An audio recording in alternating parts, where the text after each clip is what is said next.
Imagine a world where survival doesn't belong to the strongest, but to the most ruthless learner. That was Rome. Rome was not born power. It was not blessed by geography. It didn't inherit greatness from ancient kings or divine bloodlines. Rome began as a city constantly on the edge of destruction, surrounded by enemies who were older, richer, and far more experienced in war. Rome lost early battles.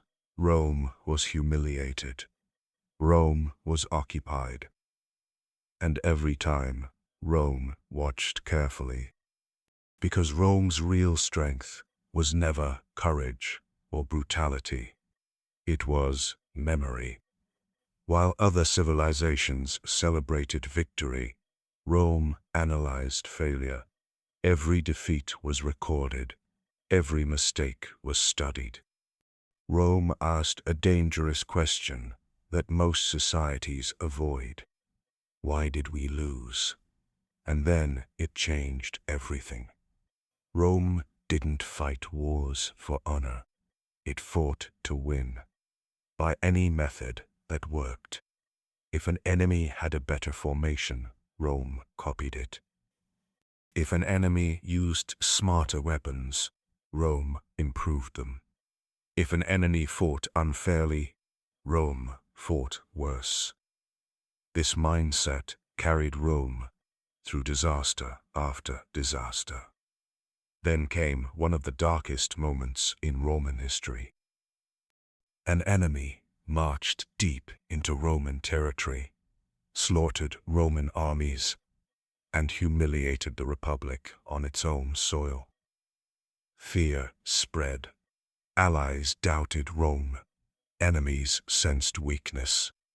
Rome stood at the edge of collapse. Most empires would have surrendered. Rome tightened discipline. Instead of panic, Rome slowed down. It avoided reckless battles. It rebuilt patiently. It trained relentlessly. Rome accepted short-term humiliation to prepare for long-term domination, and when Rome returned to the battlefield, it annihilated its enemy completely. This wasn't luck. This was doctrine. From that point forward, Rome expanded with terrifying consistency. Each conquest strengthened the next. Soldiers became professionals. Commanders became engineers of violence. Warfare turned into a system, predictable, efficient, unstoppable. But Rome didn't just conquer land. It conquered minds. Rome allowed defeated peoples to keep their customs, their gods, even their identities, so long as they obeyed Rome. Instead of endless rebellion, Rome created dependency. Citizenship became a reward. Loyalty became profitable. This was genius. Rome didn't rule through constant fear. It ruled through calculated inclusion. Yet, the same brilliance that built Rome also planted the seeds of internal destruction. As Rome grew richer, power concentrated. Generals became celebrities. Soldiers followed men instead of the state. Political ambition turned deadly. Violence entered the heart of governance. Rome began eating itself. Civil wars erupted not because Rome was weak, but because it was too powerful to share control. The Republic suffocated under ambition, betrayal, and bloodshed. Out of this chaos emerged absolute rule, an empire, one voice, one command, one center of gravity. Under imperial rule, Rome reached heights no civilization had ever touched. Infrastructure spread across continents. Law replaced tribal revenge. Trade connected distant worlds. For ordinary people, Roman rule meant stability, something rare in ancient history. This was Rome's greatest victory, not conquest, control. But control demands constant vigilance, and Rome slowly relaxed. Corruption crept in, discipline softened, leadership weakened, borders stretched thin. Enemies no longer feared Rome's name the way they once had. Rome still fought. Rome still won. But it no longer adapted fast enough.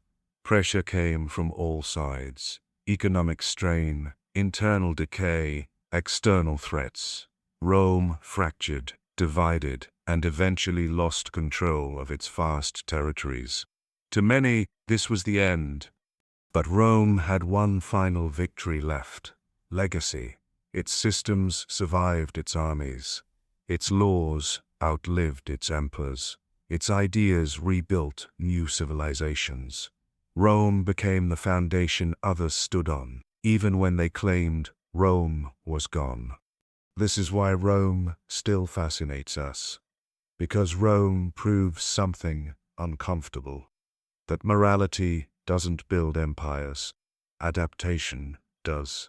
Rome won because it never played fair, because it learned faster than its enemies, because it valued results over pride, and because it understood a brutal truth of history: those who refuse to change are already defeated.